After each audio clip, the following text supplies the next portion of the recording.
All right, Psych class, welcome to part 2 of Unit 4A on memory. In this video, we will discuss forgetting and memory improvement. And so let's start out with a knowledge of forgetting. Forgetting is too vague of a word in the world of psychology. There's many different things that can attribute to us forgetting information. The first example here is encoding failure. We can't remember what we have not encoded. And so looking at the model, right, again, external events, boom, bombarding your sensory memory.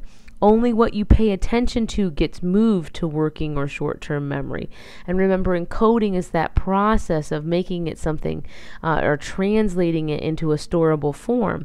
And if you don't work at that, right, if it's just going into short-term memory, then it's going to be gone just as quickly as it arrived. And so sure, you may be paying attention to the words that I'm saying, but if you're not working at keeping them in your memory, then they're going to go away as a result of encoding failure. So encoding failure is your first example of forgetting. Your second example of forgetting is storage decay. Look, if you don't use something, it tends to fade. And so know that forgetting is initially very rapid, but then tends to level off, as illustrated by this chart, right? That people who had studied Spanish in high school, but not studied it, after high school, were tested on vocabulary recall. And look, there's a huge drop-off in those first few years after high school graduation or after completion of the Spanish course, but then it kind of levels off, meaning, after 3 years of being away from Spanish, the words that people remember will tend to be the words that they remember, look well into like 49 and a half years after taking Spanish. And so that's just related to what we had talked about in the video number 1 concerning the spacing effect and spreading out your rehearsal of information to avoid things like storage decay. So there's kind of a gradual fading of that memory trace, which were the physical changes in the brain as the memory forms. And so the less you use that neural pathway, the less those neurons have practiced communicating with each other, the more likely that memory trace is to decay or fade. All right, so your third example of forgetting is retrieval failure. Sometimes we can fail to retrieve a memory because we don't have enough information to access the pathway to it, right? And so you've encoded it into long-term memory, but you don't have enough information to access the pathway to it. And that is always the worst feeling in the world, right? That retrieval failure. That instance where you know something, but you're unable to locate it in your brain, right? Like, oh, like I know who sings this song that's on the radio, but it's on the tip of my tongue, but I just cannot seem to retrieve it. And so that's going to rely on, as we talked about in video number 1, like if you can encode as many retrieval cues as you can, right, all that stuff that's automatically processed, that will make retrieval failure less likely to occur. Okay, the fourth example of forgetting is what's known as interference. Interference is when recall is blocked, either of old memories or new memories, as a result of other information just getting in the way of it. So it could work in either direction. Either old stuff is getting in the way of retrieving new stuff, or new information you've learned is kind of overridden the stuff that you had learned in the past. One thing that we have, learned is that learning things an hour before sleep can actually be good because you have less interference, right? And so practicing something important right before you go to bed. Now notice you still need rehearsal, but practicing it before sleep means that it's less likely to be interfered on by other things that you will also be encountering. Okay, and so just to kind of review forgetting, right? Forgetting's the loss of information in between sensation and retrieval, and really can occur at any stage, right? In sensory memory, it's just simply if you're not paying attention to the information, if it never makes it to short-term memory, right? Once it's in short-term or working memory, if it's not properly encoded, then it's going to be forgotten.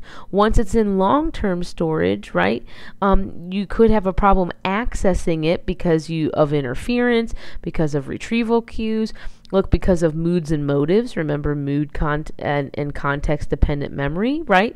Some things get retrieved, some things don't, especially if you're not using those retrieval cues to your advantage. Okay, there is another type of forgetting that we can talk about that's known as repressed memories.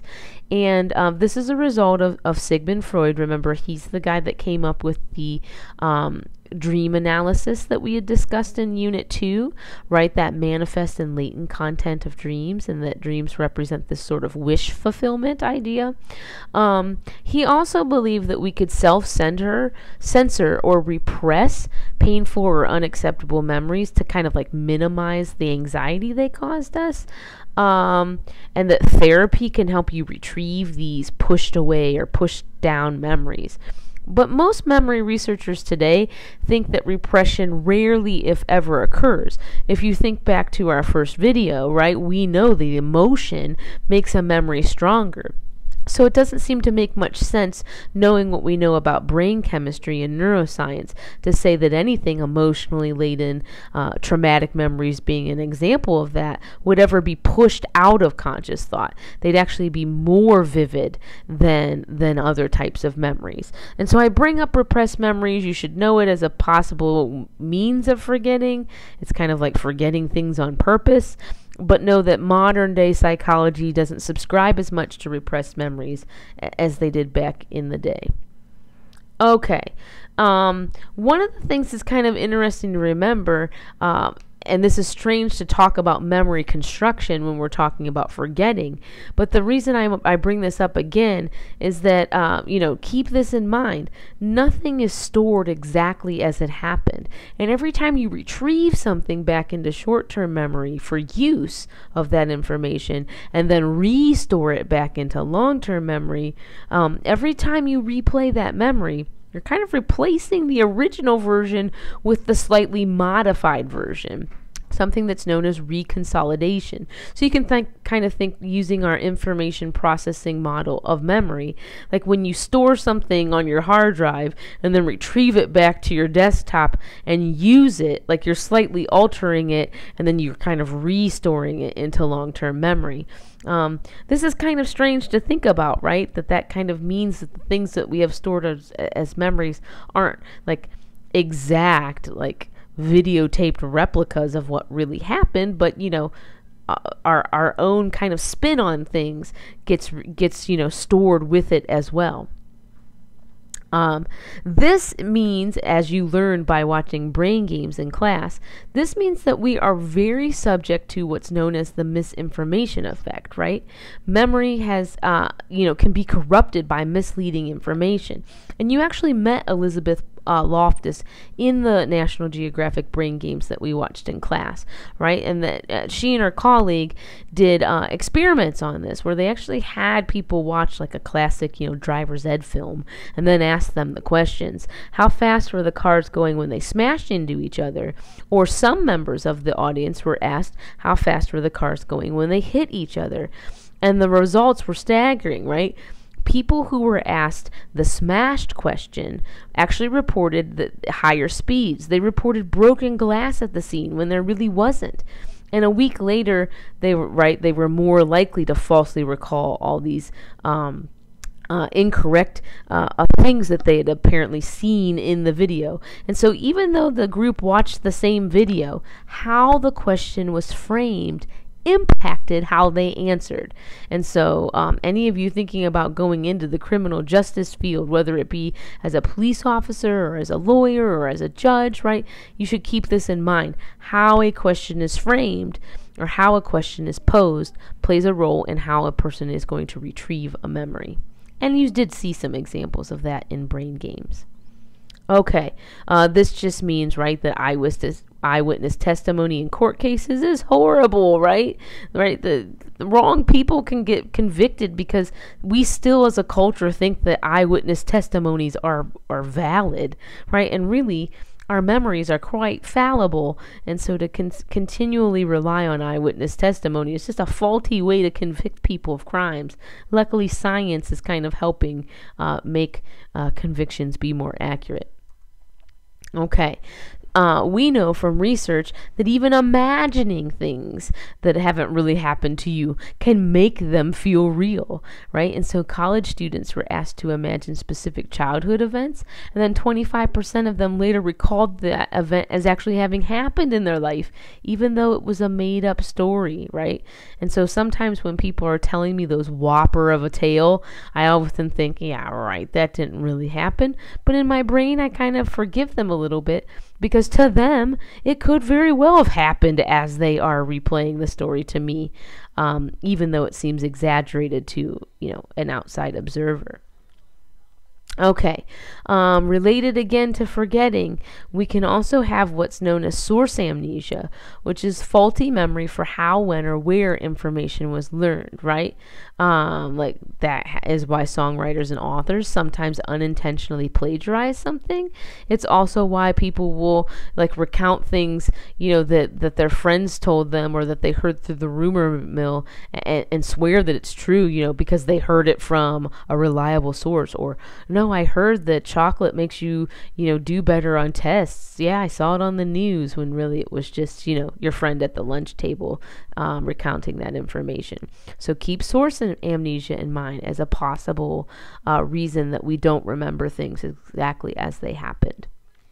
Okay, so that was an awful lot about forgetting. So let's end on a happy note, right? How can we make ourselves better at remembering information? Here are the pieces of advice that are given by your textbook and a lot of teachers over the years, right? Studying repeatedly, right? The spacing effect works, cramming doesn't, right? Space your study sessions apart, right? Spend more time rehearsing or actively thinking about the material, right? Staring at your notes only shows you that you can recognize it. It doesn't guarantee that you can recall it and you put it back in short-term memory for use, right? Making it personally meaningful makes it easier to encode and attaches retrieval cues to it that'll make it easier to remember or to recall. Minimizing interference, right? Not trying to study back to back to back to back, but studying, for psychology and then taking a break and then studying for government and then taking a break will minimize all that information mixing together in your long-term memory. We know that sleep allows for memories to be consolidated. We also know that sleep tends to minimize interference as a result of, actually getting rest and not constantly exposing yourself to ideas, right? And finally, just testing your knowledge, rehearsing it, and finding out what you don't know before it's crucial to know the information. Okay, and so lots more examples and demos on forgetting coming to you in class. Just bring any questions about forgetting and memory improvement you have with you, and I'd be more than happy to answer those. As always, thanks for listening.